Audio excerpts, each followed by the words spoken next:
Step into the mic today. You know the family, Chris Miles, TJ. We have the newest member to our family, Jesse Washington. And I say he's family because he's the author of I Came as a Shadow, the autobiography of John Thompson. Jesse, I think we got to let you know the info on what this means to us as a community, as a group. For this podcast, Step Into the Mic, Ron Thompson, uh, I worked with him at covering the Washington Wizards. He's family, so to have you on the show to talk about family, this is a big deal for us. So we thank you for making the time with Big John passing late in 2020. His legacy as a head coach is cemented. We know what he is, right? Just a legend as a national champion, first African-American coach to do so. But he was so much more.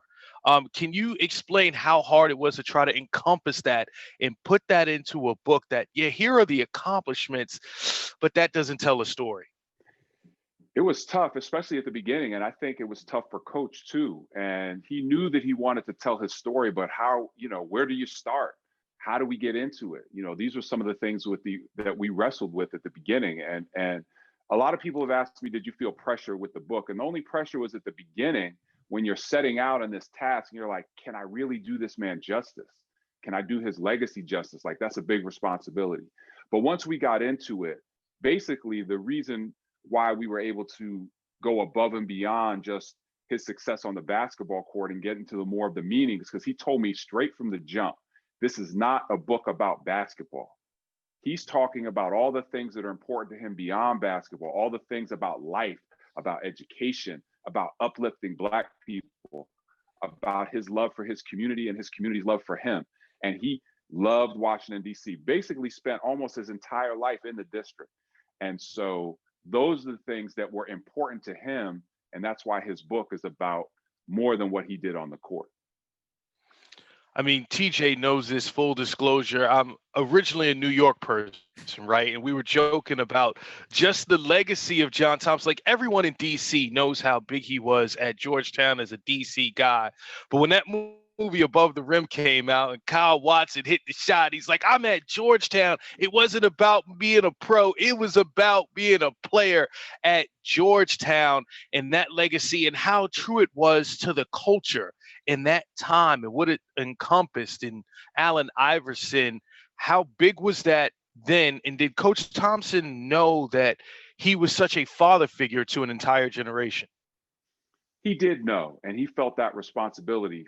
He got to Georgetown in 1972, and he says this in his book, I knew I had to win in order to give other Black coaches opportunities. I knew that if I won, other Black people would just get opportunities, period, at universities. More Black students would get to come here who didn't play basketball. More Black people would get jobs in corporate America just because they could see an example of a Black man leading with his mind in a successful fashion.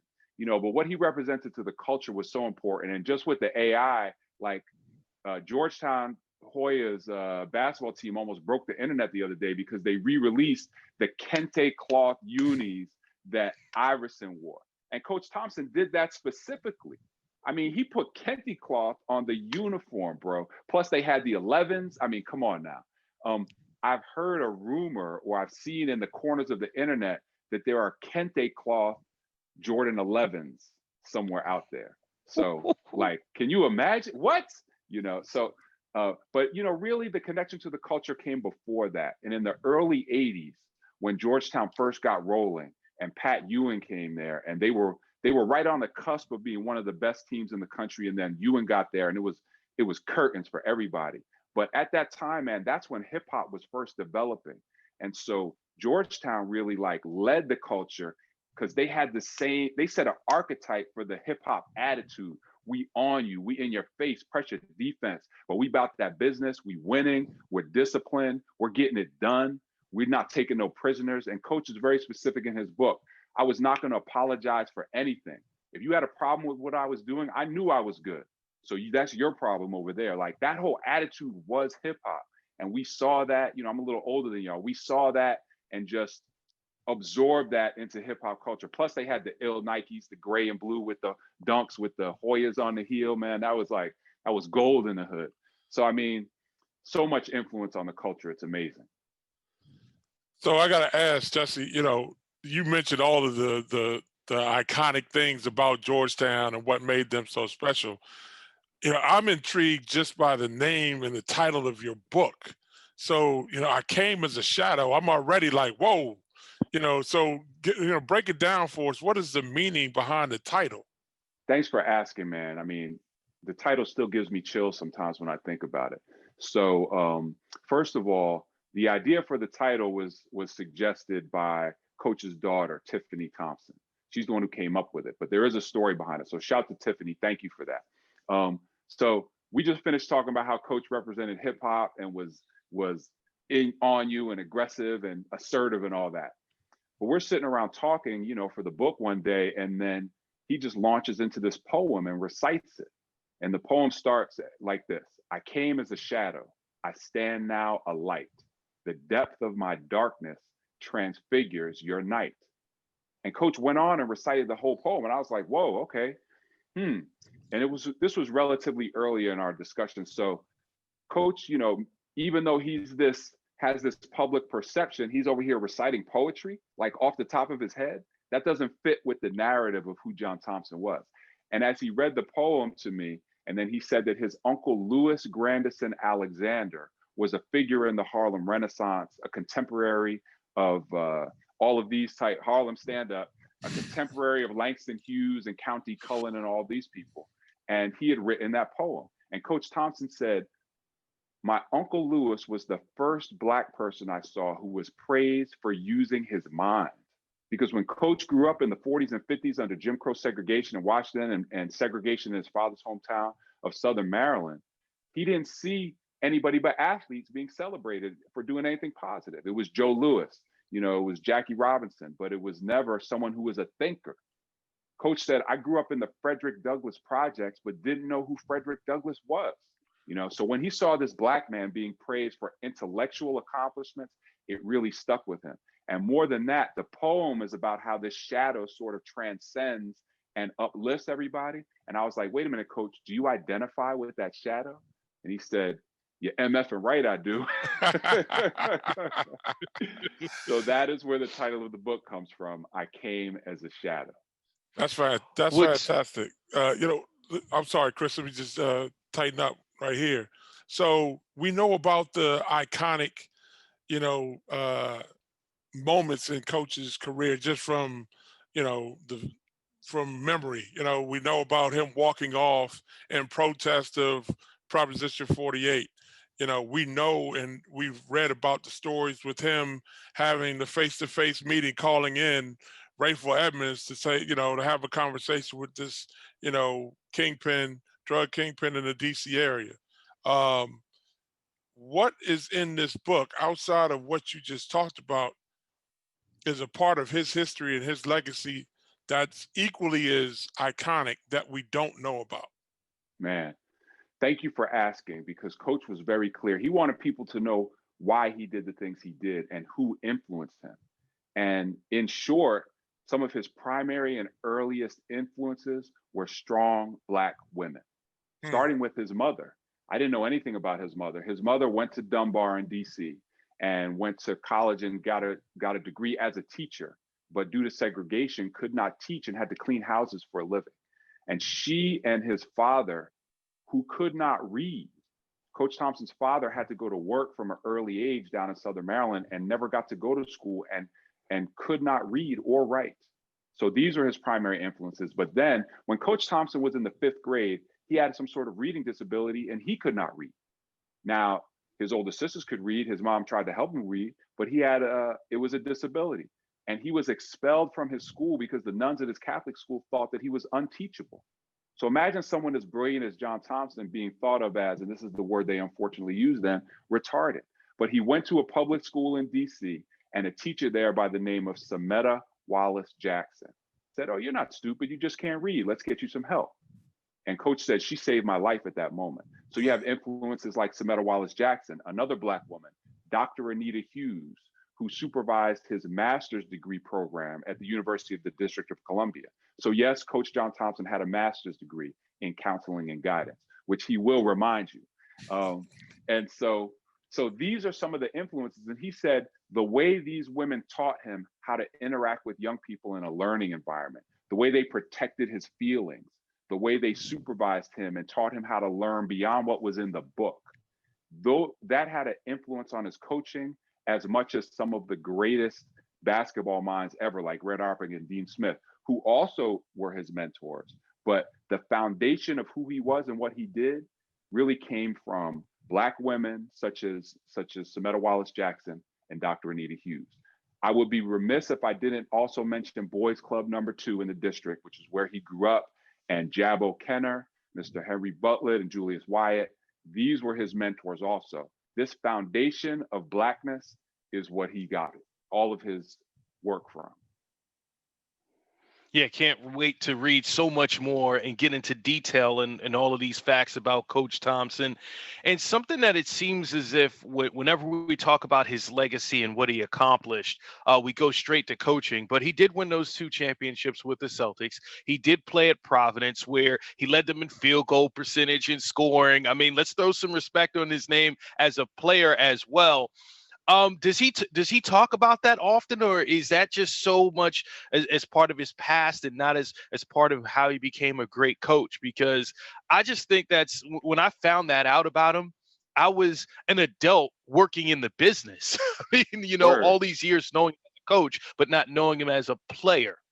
Yeah, that's a great question, Chris, because I didn't either. And I knew a lot about Coach Thompson, but I didn't know much about him as a player. And when I went and did the research, so number one, he came out of DC as one of the most highly recruited players in the city and perhaps the country, his team won 55 games in a row his last 3 years there. So that's for real.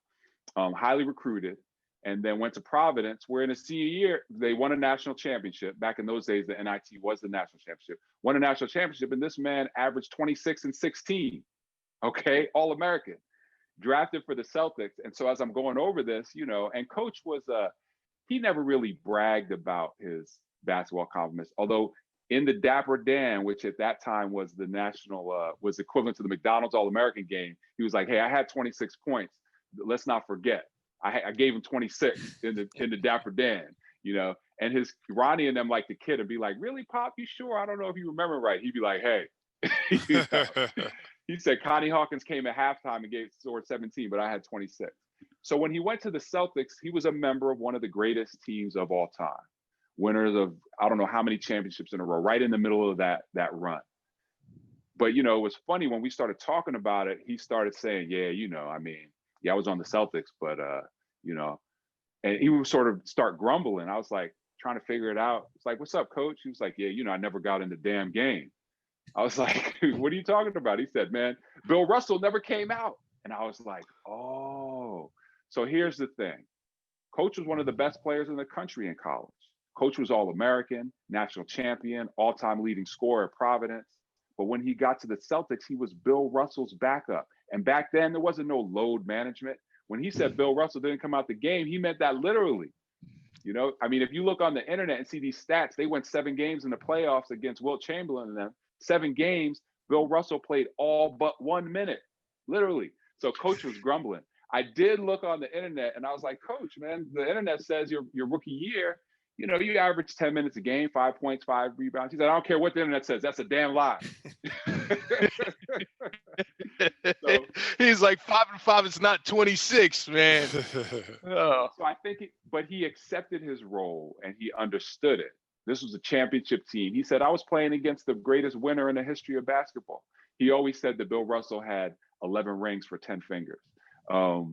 So he got it. I think it did eat at him a little bit because he knew what he could do on the court. I mean, the man was 6'11" with game, prototypical, a stretch 4 at this time. But he didn't really get to fully express that in the NBA. However, I think that we have come to accept and appreciate the fact that his real gift was in coaching. Yeah, sometimes some of the things you want to do, that door doesn't remain open for you, and it leads to a legendary career. And we're thankful for that with John Thompson. Another thing that I've really intrigued about is you on this particular project because I know your history and Yale graduate, intelligent author, and all those things. But Coach Thompson is a very closed individual. So how did you gain that access and most importantly that trust to get to pen his autobiography? It took a while. One time we were probably about 3, 4 months into it, and I just said, Coach, I got all these recordings. When we have a talk, um, you and your family should have them at some point. You want me to give them to you as I go along, or you want me to give them to you all at the end? We're probably 3 months into it, and he said, yeah, you should probably give them to me now because, I don't know, I might have to get rid of you. And he was joking, but it was real at the same time. If I didn't do a good job, then, you never know. Where the trust came from, yes, he was a private individual. It took him a while to get into the spirit of opening up. He lived his whole life with the wall up in order to protect his players, to protect himself from a tremendous amount of abuse. America was not ready for a Black man like John Thompson in 1972, in 1982, and maybe not in 1999 when he retired. So in order to maintain his dignity and his purpose, he had to have the wall up. It was not easy to let it down. But I think when I gained his trust was when we started writing, and he would give the writing to people who he really cared about. His son John, his son Ronnie, his daughter Tiffany, other people who were close to him, and they said, "Dad, this sounds like you." When he said, "All right, this kid Jesse," and he always used to make fun of me for going to Yale, and I was like, "But you sent your son John to Princeton." Yeah, yo, Ivy League, So once he saw that I could deliver his message in his voice and it sounded like him, and the people who he trusted said it sounded like him, then he was like, "All right, we might keep you around, Jess. You might make it." Hey, Jess. So our producer Andre Jones, who had his own special relationship with Coach and definitely Ronnie and John and John. So he had a particular question that he wanted to ask. Why was there not more cursing in the book, especially since Coach, didn't mind laying down a few, profanity-laden tirades upon occasion, and I overheard a few, playing against him when we played Georgetown when I was at UVA. So why was there not more cursing in the book, especially since he has a affinity for a particular word? That was the question from our producer Andre Jones. Indeed, man. It took me a while to figure that out. So when we were talking, we would just talk and he would let loose. And then I would be writing. And so I said to myself, okay, I gotta sort of sprinkle it in here. And a lot of us, Coach Thompson was the epitome of somebody who could flow in any situation. I mean, this man met every president from Gerald Ford on in, on down. And so he could flow like that. He could get up on television and be erudite and articulate. And then if he was at Boys Club #2, boom, it was like that. And we love that, and I wanted to bring that side out. But as we went through the drafts of the book, he would repeatedly tell me, "Jesse, there's too much profanity in here, man. We got to do something about that." And I'd be like, Coach, like, Coach, that's you. So I would take some out, and then he would tell me again, and I would take some out, and he would tell me again. And so what I figured out eventually was that he was very concerned with young people reading the book, and he knew that there had to be some in there, but he also viewed this book as him sort of like speaking to a wide audience. And in that case, if he's on television or if he's given a address at Georgetown or something like that, he's not going to use that type of language. So we had to figure out the balance. And at the end of the day, he was happy with the balance, but we carefully considered every use of his favorite word. I'm going to tell you one that came out. This is breaking news. What do we got? The siren. There it is. Oh, that's a good one. Yeah. So he was talking about AI, and he said that one of the things that really impressed him about Iverson was that he was watching on television when he unjustly was convicted and went to jail. And he says it in the book, if they had taken me away to jail for 15 years when I didn't do nothing, I would have been screaming and hollering.